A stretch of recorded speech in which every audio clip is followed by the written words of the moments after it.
अस्सलामुअलैकुम। मोहम्मद अज़हर सिद्दीक अपने programme maths views के साथ हाजिर खदमत है। बहुत अहम इश्यूज़ होते हैं जिस पर गुफ्तगू करनी होती है, लेकिन मैं ख़ाली ज़ुबानी कलामी बातें नहीं करता। बहुत से लोगों को नाराज़गी होती है कि वकालत के अलावा बड़े पुराना मैं सियासी तबसरा निगार हूँ, मैंने बड़े कॉलम्स लिखे हैं और ऑलमोस्ट शुक्र अल्हम्दुलिल्लाह हर फील्ड पे अबूर है। चैलेंज है किसी को कोई बात करनी हो आ सके, और मैं खाली बातें नहीं करता। मैं फिर बताता हूँ, मैं खाली बातें करता नहीं हूँ, मैं उस चीज़ को एक मंतकी अंजाम तक लेकर चलता हूँ। दो इश्यूज़ आपके सामने गुफ्तगू करनी है। एक तो हमारे यहाँ जो चीनी माफिया अभी ख़ास तौर पर जो छाया हुआ है और जो क्या कर रहा है उस पर गुफ्तगू करनी, लेकिन बड़ी ख़बर जो है वो इसहाक डार की नाअहली के लिए चेयरमैन सेनेट को रेफरेंस भिजवा दिया है। जी मैं इसहाक डार ही कह रहा हूँ, जो पॉलिटिकल असाइलम ले चुके हैं, लंदन बैठे हुए हैं, पाकिस्तान आते ही नहीं, इश्तिहार ही डिक्लेयर हो चुके हैं। सबसे पहले आपको मैं आपके सामने जो प्रोविज़न रखनी है वो ये आईन पाकिस्तान 1973 मेरे हाथ में आप देख रहे हैं। आइन का आर्टिकल 63 है और उसका है जी 1, ई और ही spouse or any of his dependent has defaulted in payment of government dues and utility expenses including telephone, electricity, gas and water charges in excess of 10,000 rupees for over 6 months at the time of filing of his nomination papers। इसहाक डार साहब जो हैं defaulter हैं। ये judgement आपके सामने मैं अभी रखने लगा हूँ। ये 2009 सुप्रीम कोर्ट SCMR 1, ये 8 नवंबर 2018 को ह्यूमन राइट केस है 3654 ऑफ 2018। ये ताउला कासमी ने जो लूटमार की थी, परवेज़ रशीद ने इनको लगाया था, MDPTV, इसहाक डार खजाना, ये टोटल उनका पैरा 35 बैकग्राउंड पे चल रहा होगा, हाईलाइट हुआ होगा येलो से सारा, 35 से आगे 36 सारा ही। वो ग्रॉस सैलरी इनकी है कोई वो 4 करोड़ 82 लाख, एक्सपेंसेस उन्होंने और कवर किए। ये टोटल ये सारा करके जो गाड़ियां रन करते थे तो ये कोई 19 करोड़ 78 लाख 67,491 रुपये। इसमें शेयर निकाला गया, डिटर्मिन किया गया। ताउला कासमी ने 50% देने हैं, परवेज़ रशीद ने 20%, इसहाक डार के ज़िम्मे 20% और फवाद हसन फवाद जो सेक्रेटरी टू PM है 10%। तो इसहाक डार के ज़िम्मे जो जितनी कीमत जितने पैसे निकाले गए वो आपके सामने रख देते हैं। इसहाक डार के ज़िम्मे टोटल जो पैसे बने उनके ज़िम्मे कि उन्होंने तकरीबन जो पैसा डिफ़ॉल्ट किया है वो मैंने अलहदा फ़िगर भी जो है ना वो कोट कर दिया है। वो गालबन अपना टोटल जो है वो 3 करोड़ 87 लाख 73,498 रुपये बनते। और ये डिफ़ॉल्टर हैं गवर्नमेंट के, तो he can't act as a senator. वो अलहदा बात है, हलफ का अलहदा इशू है। एब्सकॉन्डेड डिक्लेयर हैं कोर्टों से, वो बैकग्राउंड पे वो चल रही हैं। इनके नॉमिनेशन पेपर जो जमा कराए वो बैकग्राउंड पे नॉमिनेशन पेपर भी मैं चला रहा हूँ आप लोगों तक दिखाने के लिए, बताने के लिए हालात व वाक़यात। बातें जितनी मर्ज़ी करा लें इधर उधर की, कानून की पासदारी करें ना, आइन के आर्टिकल 63 पर अमल दरामद करें। और ये डिफ़ॉल्टर हैं, इसीलिए मैंने फिर ये आप तकरीबन ये है जी 30 सफ़ों पर मुश्तमिल ये रेफरेंस है मुनीर अहमद एडवोकेट की तरफ से। ये 30 सफ़ों पर मुश्तमिल रेफरेंस भेज दिया है चेयरमैन सेनेट को। और चेयरमैन सेनेट को क्यों भेजा है? आइन का आर्टिकल 63(2) कहता है कि जब ऐसे हालात और वाक़यात आ जाएं कि एक बंदा जो डिसक्वालीफाई है तो उसका इख्तियार जो है वो आइन के आर्टिकल 63(2) ने कि अगर सवाल पैदा हो जाए कि वो disqualified for being a member और स्पीकर, जो भी हालात आएँ और वो जो है ना ये सवाल जो है वो इलेक्शन कमीशन को भिजवा देगा, ठीक है ना जी। और 30 दिनों के अंदर अंदर अभी मैंने इलेक्शन कमीशन है आगे 90 दिन में, और इसका सब आर्टिकल 3 भी साथ बैकग्राउंड पे चल रहा होगा। एक 63(1)(o) डिफ़ॉल्टर के वाले से, 63(2) जिसके तहत मैंने रेफरेंस भिजवाया, और जैसे ये 30 दिनों के अंदर स्पीकर नेशनल असेंबली ये सवाल भिजवा देगा इलेक्शन कमीशन के सामने, और इलेक्शन कमीशन ने ये 90 दिन के अंदर अंदर ये फैसला करना है और इलेक्शन कमीशन को फिर नाअहल करार दे देगा। बैकग्राउंड पे ये भी चल रहा होगा, अताउल्लाह कासमी की जजमेंट भी चल रही होगी, जो रेलेवेंट पैराज हैं, और जो मैंने ट्वीट किया था बैकग्राउंड पे वो ट्वीट भी चल रहा होगा जो इसहाक डार के बारे में मैंने भेजा है। अगला चलते हैं, अगला बड़ा अहम इशू। हाँ, ये मीडिया ने कवरेज दी इसको, ज़रा जो मीडिया ने कवरेज दे के जो बात की है ज़रा वो सुन लें।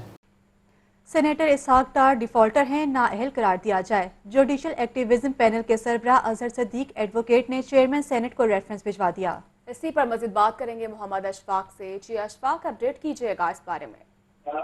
जी बिल्कुल, चेयरमैन जुडिशल एक्टिविज्म पैनल के सरबराह अजहर सदीक की जानिब से भिजवाए गए रेफरेंस में ये कहा गया है कि रेफरेंस आइन के आर्टिकल 63 की शिक नंबर 2 के तहत चेयरमैन सेनेट को भिजवाया गया।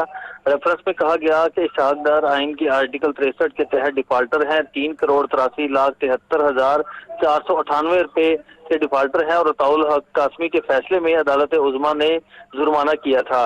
अदालती फैसले के मुताबिक 50% अताउल्लाह कासमी, 20% परवेज रशीद और इसहाक डार को देना था, लेकिन इसहाक डार ने अदालती हुक्म के बावजूद रकम कौमी खजाने में जमा नहीं करवाई। रेफरेंस में कहा गया कि चेयरमैन सेनेट 30 दिनों में फैसला करे और रेफरेंस नाअहली के लिए इलेक्शन कमीशन को भिजवाने के अहकाम जारी करे, क्योंकि इसहाक डार ने सुप्रीम कोर्ट के फैसले पर अमल दरामद करते हुए जुर्माने की रकम कौमी खजाने में जमा नहीं करवाई और इसी बुनियाद पर इसहाक डार को नाअहल करार दिया जाए। ये रेफरेंस चेयरमैन सेनेट को अजहर सदीक एडवोकेट की जानिब से इरसाल कर दिया गया है और इसमें ये दरख्वास्त की गई है कि 30 दिनों के अंदर अंदर चेयरमैन सेनेट इस पर फैसला करके रेफरेंस नाअहली के लिए इलेक्शन कमीशन को इरसाल करे। जी ठीक है इशफाक, बहुत शुक्रिया आपका। जी, आपने वो गुफ्तगू जो मीडिया पे चला, वो मैं सिलेक्टेड हमारे दोस्त अशफाक हैं, उन्होंने बाकायदा जो चलाया उनका बीपर आपने वो सुन लिया कि वो जो गुफ्तगू है वो सारी की सारी एज इट इज़ की। आगे चलते हैं मैं लेकर दूसरा अहम इशू इसके साथ ये है कि मुल्क में चीनी की कीमत कहाँ से कहाँ चली गई। शुगर कमीशन की रिपोर्ट आई और ये क्रेडिट दूंगा मैं इस हुकूमत को, कोई माने या ना माने, इमरान खान ने कम अज़ कम ये है कि इन माफियाज़ के कहाँ कहाँ क्या करते थे, ग्रे एरियाज़ क्या थे, क्या लूट मार थी सारी, उन्होंने अपने ज़िम्मे लेने की बजाय इनके लिए इन्होंने बाकायदा जुडिशल कमीशन बना दिए। Pakistan commission of inquiry act के तहत, Pakistan commission of inquiry act background पे चल रहा होगा आपके सामने, और फिर हमने बड़ी एक जान मारी इसमें, और लाहौर हाई कोर्ट के सामने जस्टिस शाही जमील के साथ पास आया मामला। अब अंदाज़ा लगाएं, शुगर मिलें सारी वहाँ पर आएँ, उनकी मर्ज़ी के साथ बाकायदा आया कि एसेंशियल कमोडिटीज़ एक्ट के तहत बाकायदा कीमतें फ़िक्स करनी हैं और हुकूमतें करनी हैं। बाकायदा उनके वकला भी सारे पे, उन्होंने कहा ये सूबाई हुकूमत का ये डोमेन नहीं है। फिर फाइनली सारा डिटर्मिन होकर ये तय हुआ कि नेशनल फूड सिक्योरिटी का मामला है। ये सारे आते रहे, फिर नेशनल फूड सिक्योरिटी के पास हाईकोर्ट ने कुछ नहीं किया। हाईकोर्ट ने कहा कानून के मुताबिक नेशनल फूड सिक्योरिटी ने कीमतें फिक्स की, वो नोटिफिकेशन बैकग्राउंड पे चल रहा है, जो 89 रुपीज़ समथिंग को 90 रुपये के करीब की चीनी कीमतें फ़िक्स कर दी। अब कीमतें जब ये फ़िक्स हो गई, वो नई नॉवेलिटी के साथ एक और रेट ले आए कि ये अब 18वीं तरमीम के पास वफाक का मामला नहीं है, एसेंशियल कमोडिटीज़ जो है ना, या अपना प्रॉफिट होल्डिंग एक्ट 1997 बैकग्राउंड पे वो एक्ट भी चल रहा होगा ताकि आपको क्लैरिटी आ जाए। वो भी नहीं है, 1997 एक्ट के तहत भी नहीं है। और लाहौर हाई कोर्ट का सिंगल फैसला चैलेंज कर दिया हाई कोर्ट में। मैंने दरख्वास्त दी फ़रीक बनने के हवाले से उसमें कि हाई कोर्ट का ये फ़ैसला आया। हाई कोर्ट ने तो सिर्फ इतना कहा था कि ज़बरदस्ती इनसे चीनी ना उठाई जाए, लेकिन ये चीनी होल्ड नहीं करेंगे, ये मार्केट में चीनी देंगे, और ये चीनी होल्ड हो रही है। मुतफ़रक़ दरख्वास्त एक और नई फ़ाइल की है, ये तकरीबन 4-5 सफ़ों की दरख्वास्त है, 6 सफ़ों की दरख्वास्त है, और उसमें यही बुनियादी तौर पर जो नुक्ता उठाया है, बताया है कि चीनी इतनी तय की, चीनी इंपोर्ट भी हुई, ट्रैक एंड ट्रेस का सिस्टम भी आया, लेकिन चीनी पकड़ी नहीं जा रही, ये माफिया नहीं चलने दे रहे। और ये इमरान खान देखें, आप इल्ज़ाम लगाते रहें पूरे पाकिस्तान में, इमरान खान ने क्या करना है यहाँ पर, जहाँ मामले सारे आपको पता है, जब जुडिशल कमीशन की रिपोर्टें आई सारी हाई कोर्टों में चैलेंज हुई, फिर सुप्रीम कोर्ट ने फाइनली, यानी इतना टाइम लगा और उस पर अभी अमल दरामद नहीं हो रहा है, कोई अमल दरामद नहीं हो रहा है। और यहाँ मैं क्रेडिट देता हूँ काशिफ अब्बासी को, मैं आगे चलने से कबल पहले उनका क्लिप सुनाऊंगा। ख्वाजा आसफ सामने बैठे हुए और उन्होंने बाकायदा कंपैरिजन गंदम का और वो सारी चीज़ें रखी, और वो मुंह देखते रह गए, जवाब कोई नहीं है। और यही चैलेंज है, यही तमाम लोगों को, यानी सोचना है हमको यानी ये जो हमने बनाया हुआ ना, ये मड स्लिंगिंग और ये सारा एक दूसरे पे कीचड़ उछालना कि जनाब उसने कर लिया, इसने कर लिया, जब इनके दौर में क्या होता था और अब अगर आके मामला आगे हुए हैं, आप बताएं सोल्यूशन कैसे है। यानी शुगर मिलें, आपको पता है सारे जितने सियासी जमातें हैं, पाकिस्तान पीपल्स पार्टी ले लें, पाकिस्तान मुस्लिम लीग नून ले लें, पाकिस्तान मुस्लिम लीग काफ ले लें और ब्यूरोक्रेट ले लें, सबकी हैं। तो अगर तो जहांगीर तरीन की और बाकी की हैं तो बाकी सस्ती दे दें, क्योंकि ये सारा कार्टेल बना हुआ है। इन सब का काम इकट्ठे बैठकर चीज़ों को देखना है, इन सब के मफादात इकट्ठे हैं।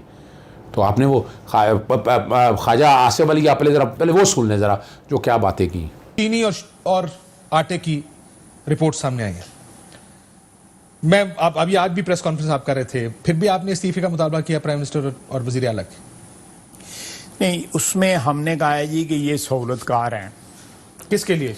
नवाज शरीफ के लिए, मियां मुनीर साहब के लिए जो समझी है मरियम बीबी के, क्योंकि यही नहीं कि शुगर मिले ना सर, इनकी भी तो शुगर मिले सर। लेकिन जो मसाइल इस रिपोर्ट में बताए गए हैं, स्टेट ये नहीं जानती कि चीनी कितनी बनती है, कितने गन्ने से कितनी चीनी बनती है, वो इसकी स्टोरेज क्या है, वो अपनी मर्जी से मैनिपुलेट करते हैं।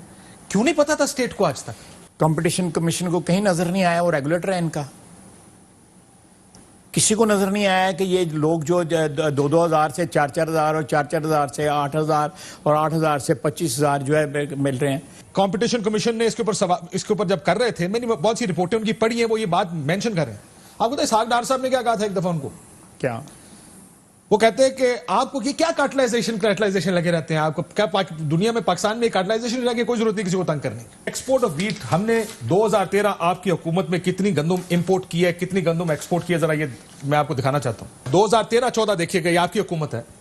7.5 लाख टन गंदम हमने पाकिस्तान से बाहर भेजी है और 4,74,557 टन इंपोर्ट की है।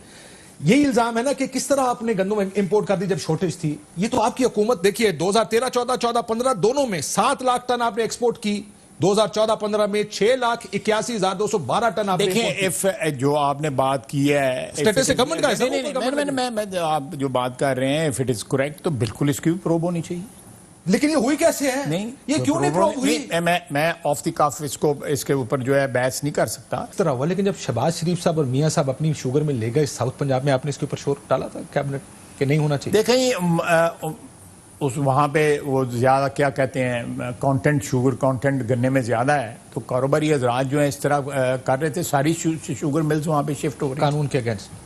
आप पर पीपल्स पार्टी ने इल्जाम लगाया आपकी वजह से चीनी 140 रुपए फी किलो पर चली गई। कोई इन्वेस्टिगेशन? 140 रुपए फी किलो। जी, ख्वाजा आसिफ की आपने वो इतनी गुफ्तगू सुन ली, आप यहीं से अंदाज़ा लगा सकते हैं कि क्या कुछ हो रहा है यहाँ पर। अब यहाँ क्या करें आप खुद बता दें। आप यहाँ बैठ के, यानी जब तक ये मंतकी अंजाम तक चीज़ें नहीं जाती ना, जब तक ये मंतकी अंजाम तक चीज़ें नहीं पहुँचती, तब तक ये मुमकिन नहीं है। और उसके लिए मुमकिन करने की बात बड़ी सीधी सी है। मुतफरक दरख्वास्त में मैंने यही कहा है लाहौर हाई कोर्ट को कि हुकूमत को कहें, हुकूमत पंजाब या इनको कहें कि ये चीनी जो महंगी हो रही है, महंगी बिक रही है, इस पर क्या एक्शन लिए, वो अदालत को आकर बताएं। ये कोशिश कर रहा हूँ मफादिया में आपके मसाइल हल करने के लिए। इजाज़त चाहूँगा। अस्सलाम वालेकुम, अल्लाह हाफ़िज़, पाकिस्तान जिंदाबाद।